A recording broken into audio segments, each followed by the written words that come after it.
एक समय एक सर्वानंद नाम के ब्राह्मण थे और उसने चारों वेदों, 18 पुराणों, गीता, इन सभी को कंठस्थ याद कर रखा था और उसने अपने वक्त के सभी ब्राह्मणों को, सभी विद्वानों को शास्त्रार्थ में पराजित कर दिया। तो उसके मन में एक धारणा आई कि मैं अपना नाम सर्वानंद की जगह सर्वाजीत रखवाऊंगा, अपनी मां से कहता हूं। उसने सभी को हरा दिया। उधर से वो ये विचार कर रहा था। दूसरी ओर क्या हुआ कि उसकी माता, जो सर्वानंद की माता जी थी, उसका नाम शारदा था, ब्राह्मणी, और वो भी ऐसे ही अपने प्रारब्ध के कर्म को भोग रही थी। अब ब्राह्मण होने के नाते और अब उसका पिता, उसका पुत्र विद्वान, जिसने सब विद्वानों को पराजित कर दिया, अपने पुत्र से भी सारे जंतर मंत्र, जो भी गायत्री मंत्र वगैरह अनुष्ठान बताए बेटे ने, वो भी कर लिए। और भी जिसने भी जहां कोई महापुरुष संत तपस्वी बताया वहां भी चली गई, लेकिन उसको कोई राहत नहीं मिली।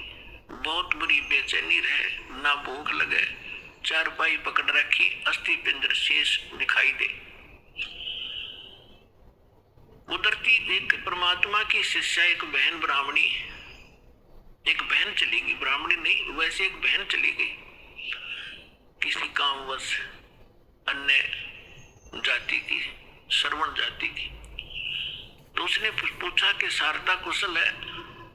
उसने चारपाई पे पड़ी पड़ी ने देखा और कहा, बहन कहाँ कुशल हूं, अंतिम सांस गिन रही हूं, बहुत परेशान हूं, काफी वर्षों से असाध्य रोग से पीड़ित हूं।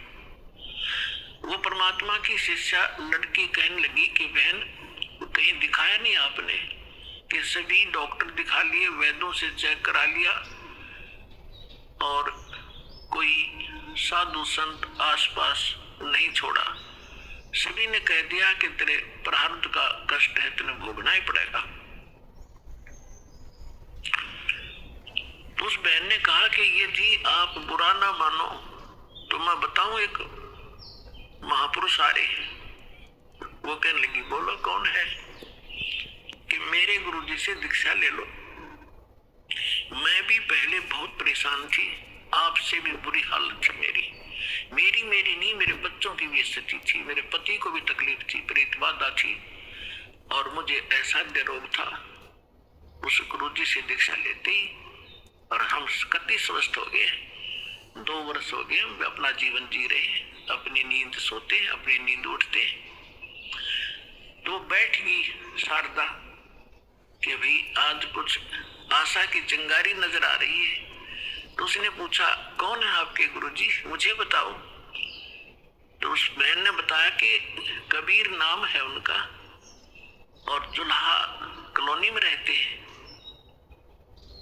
कहने लगी, वे मैं तो दुल्हा धानक है, वो कहाँ दुल्हा धानक है, उल्टी है, लेट गई नो की नो चारपाई पे नहीं, हम ब्राह्मण है और वो एक धानक, इज्जत का नाश हो जा, मैं नाम नहीं लूं। तो उस बहन ने बहुत कहा कि देखो, हमने ज्ञान सुना उस परमेश्वर का, आज आप ब्राह्मणी हो और मृत्यु के बाद आप अन्य जाति में भी तो जन्म ले सकते हो, आप पशु योनि में भी तो जाओगे, तब कहां जाएगी या जाति तेरी? तो कहने लगी, बहन तू जा, बस फालतू बात ना करे, इससे अच्छा तो मौत आ जाए, वो अच्छा है। तो पुण्यात्माओं, परमात्मा कहते हैं, राज तो जना सहज है, सहज त्रिया का ने, और मान बढ़ाई ईर्षा, ये दुर्लभ तो जनाई।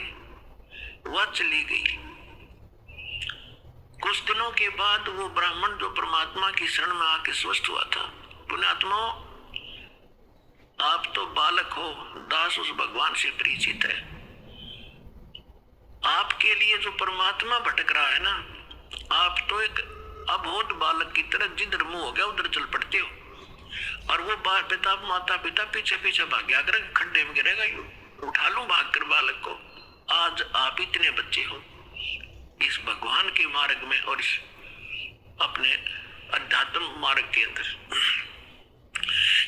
कहते मैं रोवे तू सृष्टि को और यह सृष्टि रोवे मोहे।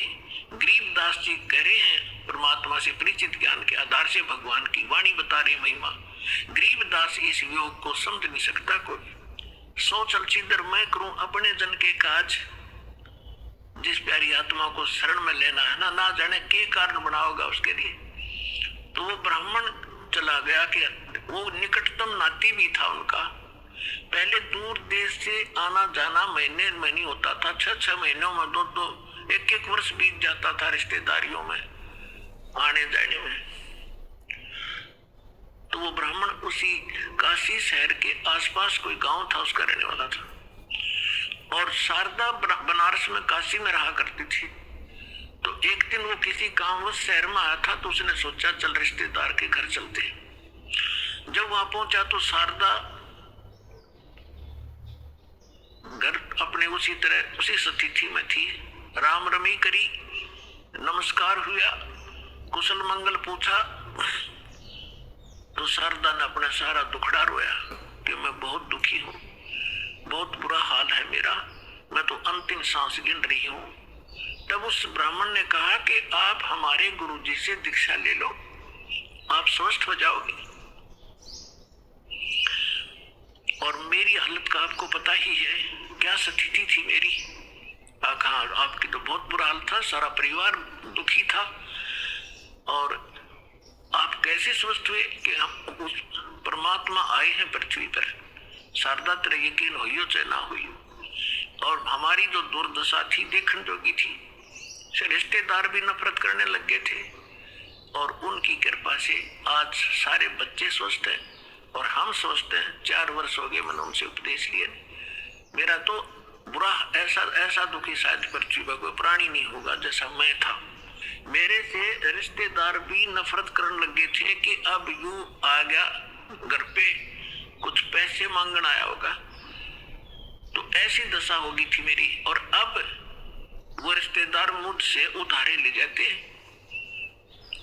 तो शारदा ने सोची हे भगवान बड़ी दया करी, देखिए तो ब्राह्मण है, इसने तो गुरु को बढ़िया बना रखा होगा, ऊंच जाति का ब्राह्मण ही बना रखा होगा।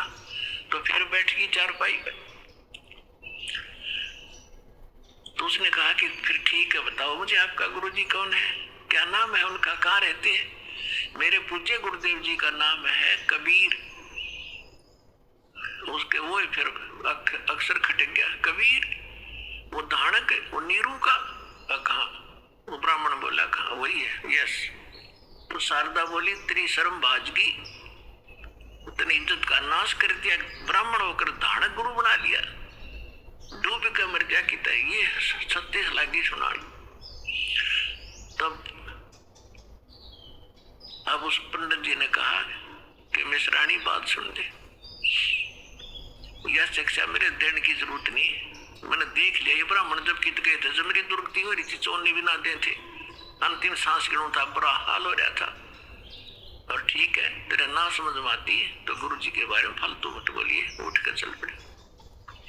अब ये बात उसका घर कर गई कि सचमुच ये तो घना बुरा हाल था इनका, शारदा के, और इनका जीवन इतना सुखी हो गया।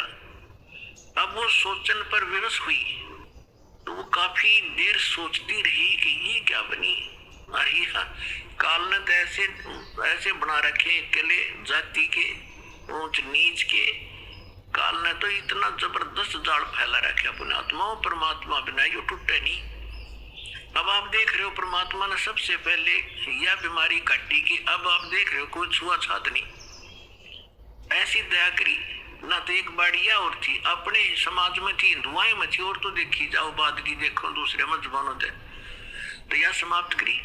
और उस समय ये एक जबरदस्त किला बना रखा था जाति का।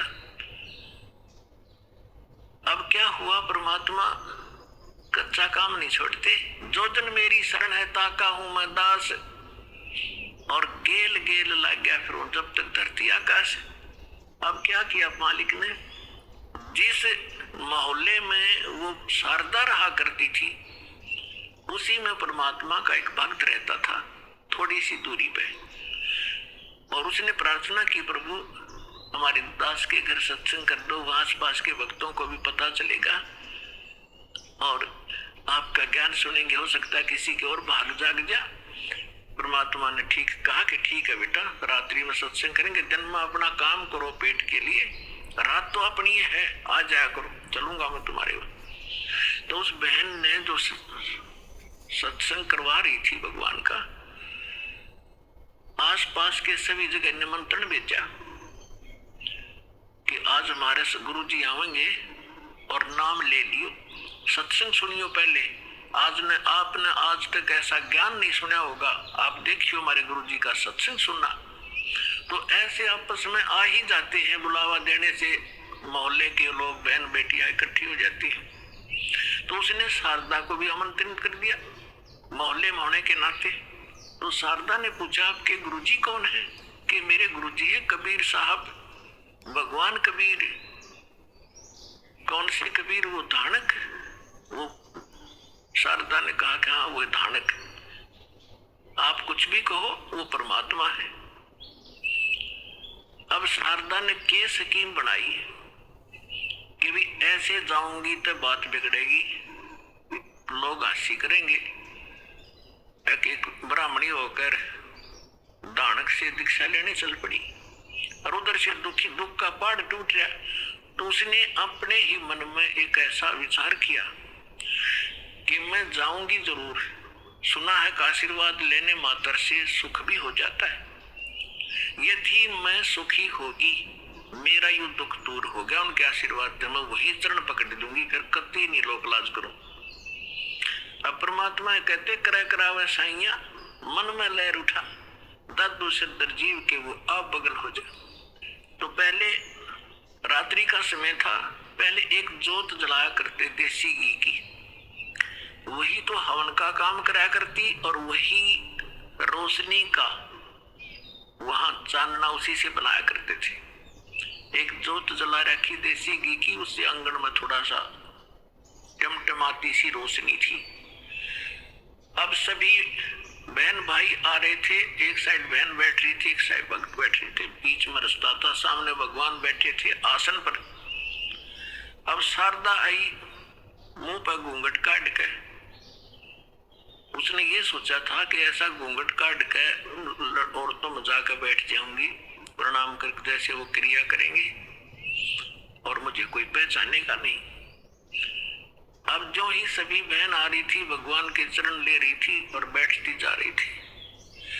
अब वो आगे शारदा भी मुंह ढक के आवे थी, परमात्मा के चरण छुए, मालिक ने सिर पर हाथ रखा और कहा, सर्वानंद की माँ ब्राह्मणी पंडितानी, आज दानक के पास कैसे आना हो गया तेरा?